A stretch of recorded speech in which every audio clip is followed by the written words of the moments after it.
In just 100 days, nearly 1 million people were slaughtered. Neighbors killed neighbors. Friends betrayed friends. Churches became graveyards, and the world watched in silence. This is the chilling story of the Rwandan genocide of 1994, one of the darkest chapters in African history. Rwanda is known today as one of Africa's safest and fastest-growing nations. But beneath its green hills lies a painful history. For decades, the country was divided between two ethnic groups, Hutu, the majority, Tutsi, the minority. Before colonial rule, these groups lived together with relatively little conflict. But everything changed when European colonizers arrived. First came Germany in the late 1800s. Later, after World War I, Belgium took control of Rwanda. The Belgians began favoring the Tutsi minority, giving them better education and political power. Identity cards were introduced, labeling people as Hutu or Tutsi.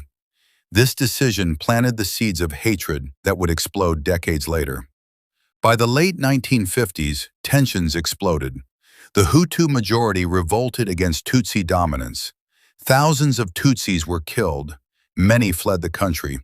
When Rwanda gained independence in 1962, the Hutu-led government took power. For years, discrimination and violence against Tutsis continued. Exiled Tutsi refugees later formed a rebel group called the Rwandan Patriotic Front. The group was led by commanders like Paul Kagame. In 1990, they invaded Rwanda, beginning a civil war. But the worst was yet to come.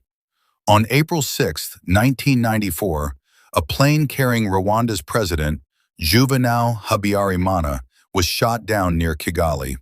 Within hours, roadblocks appeared across the country. Militias armed with machetes began hunting people down. The killings were not random, they were organized. Extremist leaders had already prepared lists of Tutsi families. Radio stations broadcast chilling messages: "Cut down the tall trees." This was a coded call to kill Tutsis. What followed was unimaginable. From April to July 1994, Rwanda descended into chaos. Militias known as the Interahamwe moved from village to village. Families were slaughtered. Children were not spared. Many victims hid inside churches, believing they would be safe. But the killers followed them there. Entire congregations were massacred. In just 100 days, an estimated 800,000 to 1 million people were killed. It was one of the fastest genocides in human history. Peacekeeping forces from the United Nations were already in Rwanda, but they were given strict orders not to intervene. Powerful nations debated while people died. Many countries evacuated their citizens, but left Rwandans behind. For survivors, this silence still feels like a betrayal by the world.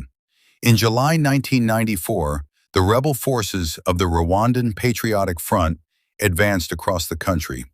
They eventually captured the capital city, Kigali.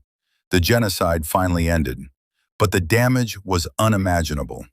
Millions fled the country, families were shattered, communities were destroyed. Today, Rwanda has rebuilt itself. Memorials now stand across the country to honor the victims. Places like the Kigali Genocide Memorial remind the world of what happened. Every year, Rwanda observes Kwibuka, a period of remembrance. It is a time to honor the victims and to promise never again. The Rwandan genocide was not just a tragedy for Africa, it was a tragedy for humanity. Because when hatred is allowed to grow, and when the world stays silent, history can repeat itself. The question is, have we truly learned from Rwanda?